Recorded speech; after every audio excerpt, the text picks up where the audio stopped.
This isn't Walt Disney World. It's a family-owned food store in Norwalk, Connecticut, Stu Leonard's Dairy. But Stu Leonard, in his own way, knows every bit as well as Disney how to make his customers feel special. He achieves that by listening to them. This phenomenally successful family business is a delicious example of how a simple thing like listening to the customer can pay off. I'm from Cleveland, and I've never seen anything like this in all my life. What is so different? What is it that you like? It's just fabulous. It's different. There's just nothing like it. And it's the only grocery my husband will come to. Is that right? The milk is still the greatest milk ever. I think. An average supermarket with 16,000 items on its shelves may do $200,000 of business in a good week.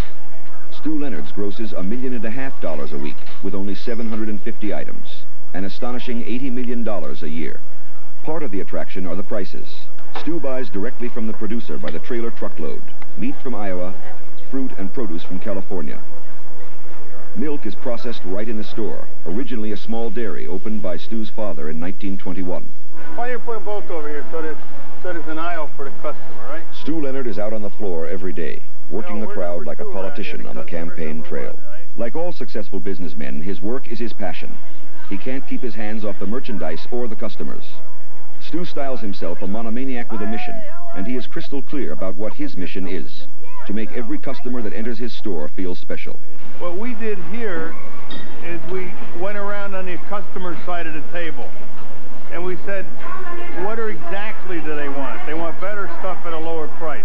They want a fun atmosphere. Most people think that food shopping is a drudgery. They dread it. When we did that, and when we started to really get our ear to the ground and listen to the customers and keep giving them what they wanted, before I knew it, I had to put an addition on. And then another, and we put on 24 additions. And it's nothing more than listening to the customer and doing what they say. Stu Leonard Jr. has been working in the store since he was a boy and shares his father's love for the business. 30 years old, with an MBA from the University of California, Stu Jr. is in charge of company finance and the overseer of customer relations, the #1 priority here. Take your word for it. Every other Saturday afternoon, Stu Jr. leads a focus group with customers who volunteer their time to let management know what they like and don't like about the store. When I first started to come here, you carried your own brand of ice cream in plastic tubs that I could take home. It's hard to imagine customers caring enough to take the time. But if they didn't care, they wouldn't be here. They were like this, they were round with the lid on them? Plastic containers. Do you? Yes, I use them in my freezer. Would you buy the round plastic tub if it was... Stu's younger brother Tom is in charge of produce. The whole family, including Stu's 2 younger sisters and a number of uncles and aunts, are involved in the business. I would prefer it in the plastic. It's much neater and it doesn't drip in my freezer. Would everybody like that? Yeah. Let's do it. The family's access to customer opinion on a daily basis is this oversized suggestion box. Our customers tell us what they don't like. Traditional wisdom has it that suggestion boxes are useless because people are conditioned to expect that no one cares about their 2 cents. This one is stuffed to capacity every business day.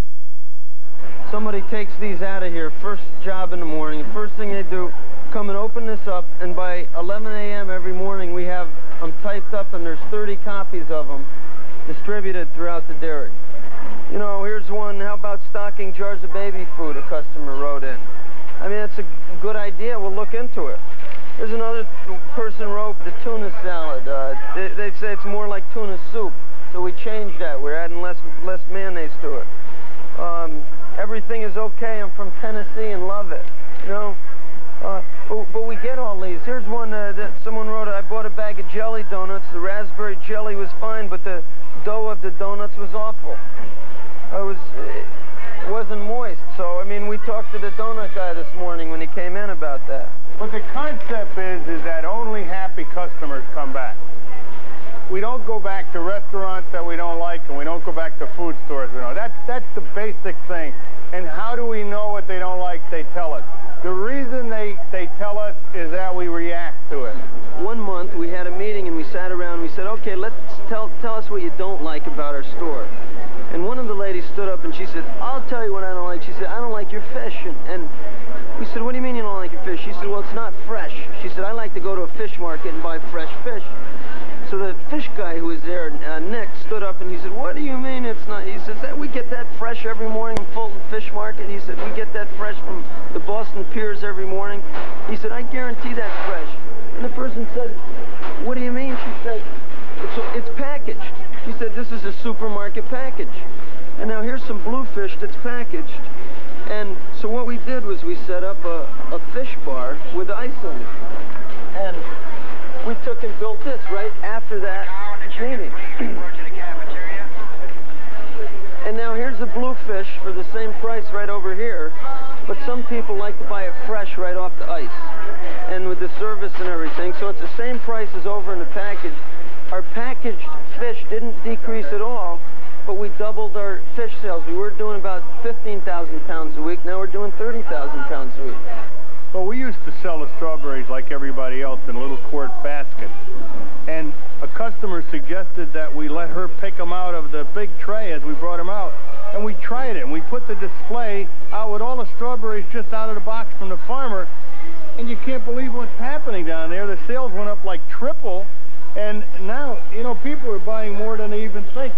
For example, look at that. Well, look at that woman in the yellow down there. She's going to get to the register and find she's got about a $9 bag of strawberries there. But they're thrilled and they're happy, you know, that they're getting what they want. And it's back to the old store to give the customer what they want. Nobody walks in the door and says, "What can I do for Stu Leonard today?" I mean, they walk in here and say, "What can he do for me?" And if he doesn't do it, I'm not going to come back. And I don't blame them. And why should they?